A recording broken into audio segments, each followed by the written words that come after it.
Assalamualaikum warahmatullahi wabarakatuh. Perkenalkan, nama saya Yuyun Husaini dengan NIM L0212311035. Baik, di sini saya akan menjelaskan mengenai satu paper yang berjudul Strategi Rehabilitasi Mangrove berdasarkan analisis kesesuaian habitat di kawasan PLTU Banten 3, Lontar. Kemudian, pada materi presentasi kali ini, saya akan menjelaskan mengenai latar belakang, tujuan penelitian, metode penelitian, hasil dan pembahasan, kesimpulan, dan rekomendasi. Yang pertama, ada latar belakang. Mangrove sebagai ekosistem penting. Mengapa? Karena mangrove itu dapat menjaga keseimbangan lingkungan pesisir dengan fungsi sebagai pelindung pantai, penyerap karbon, dan habitat biota. Kemudian, dampak PLTU Banten. Keberadaan PLTU ini dapat menyebabkan degradasi mangrove akibat populasi, sedimentasi, atau perubahan hidrologi. Kemudian, perlunya rehabilitasi berbasis kesesuaian habitat. Mengapa? Agar rehabilitasi ini berhasil, harus mempertimbangkan faktor lingkungan yang mendukung pertumbuhan mangrove tersebut. Kemudian ada tujuan penelitian. Jadi paper ini menunjukkan ada 2 poin tujuan penelitiannya, yaitu 1.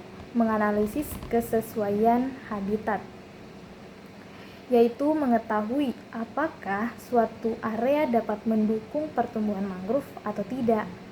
Kemudian yang kedua itu menentukan strategi rehabilitasi, yaitu dengan menyusun langkah-langkah dalam pemulihan mangrove berdasarkan hasil analisis habitat. Kemudian pada metode penelitian, yang pertama yang harus kita ketahui adalah 1. Lokasi dan waktu penelitian, yang dimana lokasi penelitian yaitu berada di PLTU Banten 3 Lontar yang memiliki ekosistem mangrove terdegradasi. Kemudian peta lokasi, yaitu menampilkan area penelitian secara visual. Kemudian yang terakhir ada waktu penelitian, itu memberikan informasi kapan penelitian itu dilakukan. Dan ini masih pada metode penelitian, yaitu metode pengumpulan data. Bagaimana caranya? Yaitu pengambilan sampel tanah dan air, yaitu mengukur parameter seperti salinitas, pH, tekstur tanah, dan bahan organik. Kemudian penggunaan GIS untuk pemetaan kesesuaian habitat berdasarkan data lingkungan. Kemudian yang ketiga ada analisis data, yaitu parameter yang dianalisis seperti salinitas, pH, tekstur tanah, bahan organik, dan kerapatan mangrove. Kemudian ada klasifikasi kesesuaian habitat, yaitu menentukan wilayah yang sangat sesuai, apakah dia sesuai atau kurang sesuai ataukah tidak sesuai untuk rehabilitasi.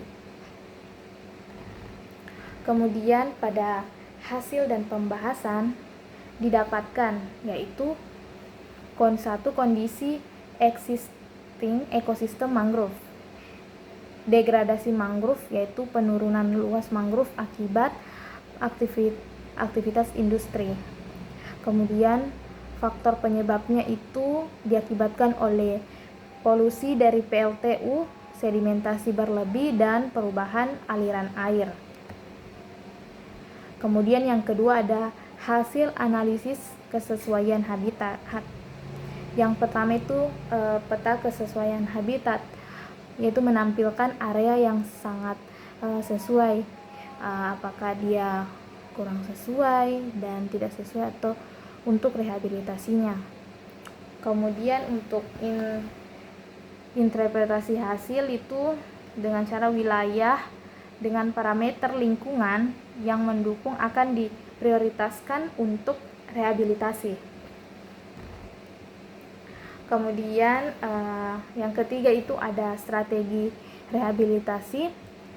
Kemudian strategi rehabilitasinya itu dibagi menjadi 3, yaitu ada rehabilitasi aktif, rehabilitasi pasif, dan manajemen adaptif. Pada rehabilitasi aktif itu dengan cara melakukan penanaman kembali spesies mangrove yang sesuai dengan habitatnya. Untuk rehabilitasi pasif yaitu melakukan restorasi kondisi lingkungan agar mangrove dapat tumbuh kembali secara alami. Kemudian yang ketiga ada manajemen adaptif, yaitu pemantauan dan evaluasi berkala untuk menyesuaikan strategi rehabilitasi jika diperlukan. Mungkin itu yang bisa saya sampaikan mengenai isi paper tersebut. Kemudian disimpulkan bahwa ekosistem mangrove mengalami tekanan ekologis akibat aktivitas PLTU. Kemudian wilayah yang sangat sesuai harus diprioritaskan dalam rehabilitasi. Kemudian strategi rehabilitasi berbasis kesesuaian habitat lebih efektif dan berkelanjutan. Kemudian ada rekomendasi, yaitu seperti keterlibatan stakeholder seperti pemerintah, industri, dan masyarakat harus berpartisipasi dalam rehabilitasi.